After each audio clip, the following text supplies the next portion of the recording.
안녕하십니까. 반갑습니다. 명리학 철학자 여러분, 백산입니다. 오늘은 상생상격의 사주 중 세 가지 중 마지막 시간입니다. 처음에는 관인상생격을 공부해 보았고, 두 번째 시간에는 재관상생격을 공부해 보았습니다. 오늘은 식신생제격입니다.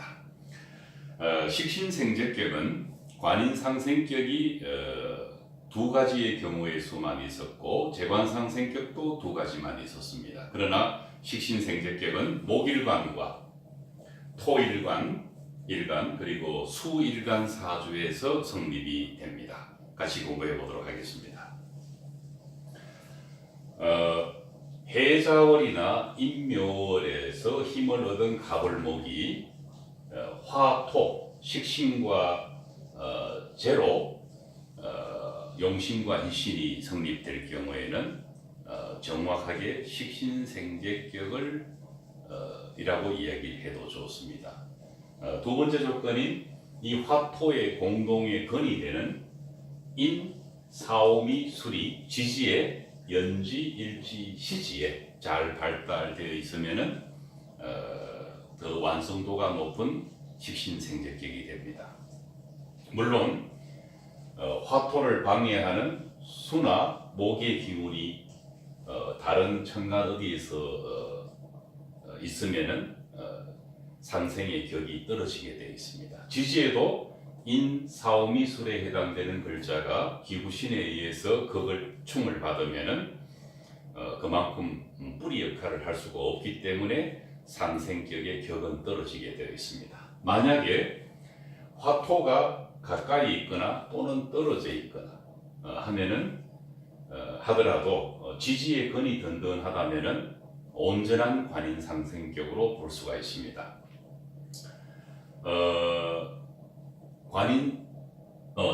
식신생제격으로 볼 수가 있습니다. 관인상생격도 그랬고 재관상생격도 그렇습니다만은 완벽한 식신생제격은 아니라 하더라도 준 식신생제격에 해당되는 경우는 어떤 경우냐? 시간이나 시지, 연간이나 연지에 식신과 재에 해당되는 글자가 아래 위로 잘 동조하고 있다면은 식신생제격으로 보기는 어렵지만은 준 식신생제격으로 볼 수는 있습니다. 그 점을 잘 유의 깊게 봐놓으시길 바랍니다. 일반적으로 상생격이라고 하지만은 해자월이나 임묘월의 가불목이 화토를 얻었을 때는 엄밀히 말하면 상생격이 아닙니다. 화토가 유정해서 우리가 통칭 그냥 상생으로 봅니다. 같은 상생격이라 하더라도 무기토나 임계수는 전혀 다릅니다. 무기토는 금수가 상생을 하고 있고 임계수는 화목이 상생을 하고 있습니다. 화목이 상생하는 것과 수금이 상생하듯이 화토도 상생한다고 보기는 어렵습니다. 다만 해자월이나 임묘월의 가불목이 그 강한 힘을 설기하는 가운데 용신과 희신에 해당되는 두 오행이 화토이기 때문에 상생격으로 간주를 하게 되는 것입니다. 분명한 조건은 이 두 오행이 모두 용신과 희신에 해당되어야 된다는 것입니다. 여름의 무기토 사주를 보면은 당연히 수금이 중화용신입니다. 수에 해당되는 오행과 금에 해당되는 오행이 임수가 경금을 보거나 계수가 신금을 보거나 임수가 신금을 보거나 계수가 경금을 같이 마주하고 있을 때는 천간이 식신과 재가 상생을 하고 있는 구도입니다. 이 금과 수를 방해하는 무토나 기토 또는 병화나 정화가 천간에 없는 한 편안한 상생격이 되는 것입니다. 또 이들 오행의 근이 해자, 축, 진신, 유금인데 연지나 일지나 시지에 잘 발달되어 있다면은 온전한 의미의 식신생제격이 되는 것입니다. 만약에 겨울에 무기토라면은 금수가 기구신이 되어버립니다. 기구신 오행이 금수가 나란히 있을 경우에도 식신생재격이라고 얘기할 수 있느냐? 그렇게 할 수가 없습니다. 일반적으로 상생상격을 갖춘 사주는 상생을 하는 용신과 희신의 두 오행이 반드시 중화용신이어야 합니다. 용신과 희신의 조합이어야만 가능합니다. 만약에 해자월의 무기토처럼 수금이 투출되어 있다면 그 금과 수는 금수상생을 해서 더더욱 일간인 무기토 힘을 앗아가기 때문에 사주를 치우치게 만들어서 중화에서 멀어지게 되는 것입니다. 그런 경우의 상생과 여름의 무기토의 상생은 전혀 다릅니다. 여름의 무기토가 금수 상생을 한다는 것은 사주의 중화를 돕기 위해서 작용하는 생각이나 말과 행동이 이성적인 생각들이 묻어나기 때문에 같은 글자라 하더라도 그것이 희용신이냐 또는 기구신이냐 또는 한신이냐에 따라서 마음의 발생부터가 이성과 감성으로 나누어져 버립니다. 그렇기 때문에 반드시 구분을 해서 관찰을 해야 되는 것입니다. 임계수 사주를 보시겠습니다. 해자 초월이나 진신유 수월의 임계수는 화목을 중화용신으로 합니다. 사주에서 천간에서 병화가 간목을, 정화가 을목을, 병화가 을목을, 정화가 간목을 마주하거나 가까운 데서 천간에서 드러나 있다면은 식신생재의 격을 갖춘 모습을 일단 확인할 수가 있는 것입니다. 두 번째 조건은 이들 오행의 공동의 근이 되는 지지, 인묘, 사오미, 수리, 연지, 일지, 시지에서 잘 발달되어 있다면은 천간에 있는 식신과 재도 든든한 근을 두었기 때문에 매우 보기가 좋습니다. 만약에 병정화나 가불목을 극하는 글자가 천간에 없고 지지에 인묘, 사오미, 술이 있을 때 이 글자를 충하거나 합거하는 글자가 없다면은 온전한 식신생재격이 되는 것입니다. 임계수일간에서 식신생재는 엄연한 목화상생이고 사오미월의 무기토도 금수상생을 합니다. 금수상생하고 목화상생합니다.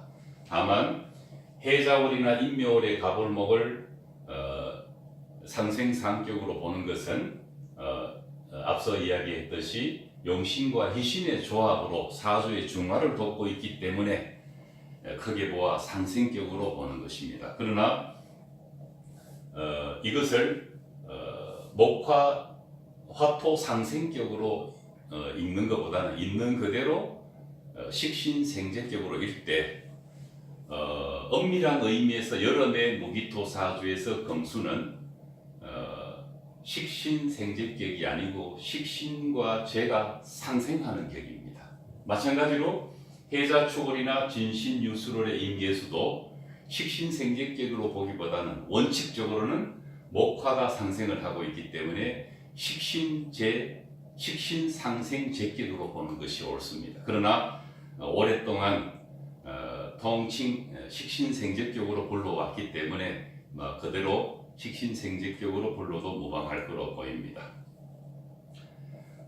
이 세 가지 경우와 달리 여름의 무기토는 수금이 용신입니다. 기구신은 토입니다. 토와 화입니다. 여름에 조열한 토가 사주에 물이 있든 없든 토생금해서 금생토한다는 것은 앞서 말한 금수가 상생하거나 화목이 상생하는 것과는 같은 차원에서 관찰할 수가 없는 것입니다. 그래서 토금 상생이라는 말은 이 경우에는 해당되지 않습니다. 만약에 겨울에 병정화 사주에서 토금이 있다면 금은 기구신이면서 무기토는 한신이 됩니다. 이런 토와 한신토와 기구신 금이 상생을 해서 사주의 중화를 돕는다는 것은 이치에도 맞지 않습니다. 그래서 이 경우는 상생격이 성립되지 않습니다. 사오미월의 경신금은 수금이 중화용신입니다. 사오미월의 경신금에서 목은 한신입니다. 한신인 목은 용신의 힘을 빼가기만 하지 상생을 하지 않습니다. 이 경우를 두고 수목이 상생한다는 것은 전혀 이치에 맞지 않습니다. 만약에 해자월의 경신금이 화목이 용신인데 용신이 아닌 희신이 있는데 기부신인 임계수와 수생목, 목생수해서 상생을 하는 가운데 사주의 중화를 돕는다는 것은 역시 이치에 맞지 않습니다. 이 경우를 식신생제격이라고 하는 것은 전혀 그렇게 고집해서는 안 된다는 것입니다. 식신생제격은 오직 가불목 일간과 무기토 일간 그리고 임계수 일간에만 성립되는 것을 확인할 수가 있었습니다. 상생상격의 사주를 공부를 하면서 먼저 관인상생격을 공부를 했고 재관상생격의 공부를 했고 마지막으로 식신생제격의 공부를 했습니다. 관인상생격은 광성과 인성의 아름다움이 천간에 두드러지기 때문에 그 사람의 성품이나 이런 것들이 원만하고 학자들이나 아주 그 인성이 좋은 누가 봐도 사람 좋다라고 보여지는 그런 경우가 바로 관인상생격을 대표하는 이미지입니다. 재관상생격은 재와 관이 아름답게 발달되어 있기 때문에 관운이 있고 합리적인 사고와 사리가 밝고 시시비비를 공정하게 가르는 가운데 재성이 있기 때문에 꼼꼼하거나 치밀한 면이 있습니다. 그래서 재관상생격은 고위공직자나 전문직 종사자나 전문 CEO나 이런 직업에 아주 걸맞는 격을 갖고 있습니다. 식신생제격은 내가 가지고 있는 재주를 발휘해서 재물을 만들어내는 사주상 능력이 탁월하기 때문에 현대에서는 전문직 종사자나 사업을 하거나 또는 자영업을 하거나 장인들이 많습니다. 아무리 이 상생상격이 좋은 구성을 갖고 있는 사주라 하더라도 관인상생격은 비겁이 한신입니다. 관인상생의 아름다움을 수행하기 위해서는 비겁이라는 마음을 내려놓아야 되기 때문에 아마 그런 구성이 생겼을 것 같고 재관상생격의 사주는 인성이 한신이 되어버립니다. 물론 크게 나쁘지 않는 한신일 수도 있고 또는 말 그대로 한신인 경우도 있지만은 재관상생격의 사주에서 가장 아쉬운 것은 인성이 큰 작동을 하지 않는다는 것입니다. 눈여겨 관찰하시다 보면은 인성이 필요한 부분에 재관상생격을 가진 사주는 원칙을 고수한다든지 약간 인정을 느끼기가 아쉬운 그런 면을 관찰할 수가 있을 것입니다.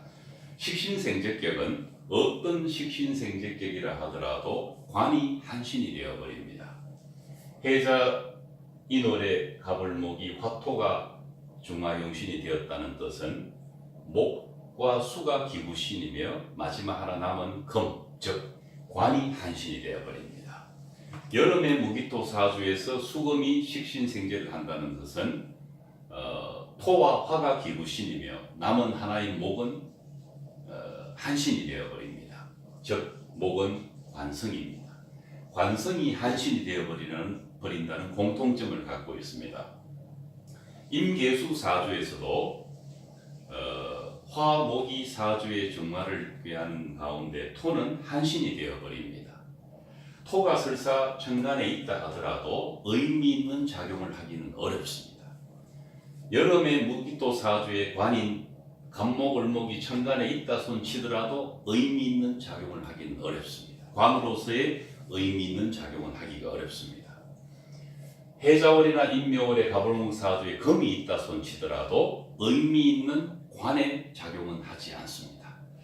그래서 식신생제격이 구성상 좋은 사주이면 틀림이 없습니다. 그리고 재관상생격이나 관인상생격은 비교적 인품이 있고 관운이 있어서 세속적인 출세를 하는 사람들도 비일비재합니다. 식신생재격도 큰 부를 쌓거나 어떤 자기 분야의 전문적인 재능을 뚜렷하게 발휘하는 경우가 있는데 아쉬운 것은 역시 관을 한신으로 두고 있다는 것입니다. 이런 점들을 잘 살펴보시면 그 사람의 성정을 분석하거나 하는데 매우 도움이 될 것입니다. 지금까지 상생상격의 사주를 3회에 걸쳐서 공부해 보았습니다. 감사합니다.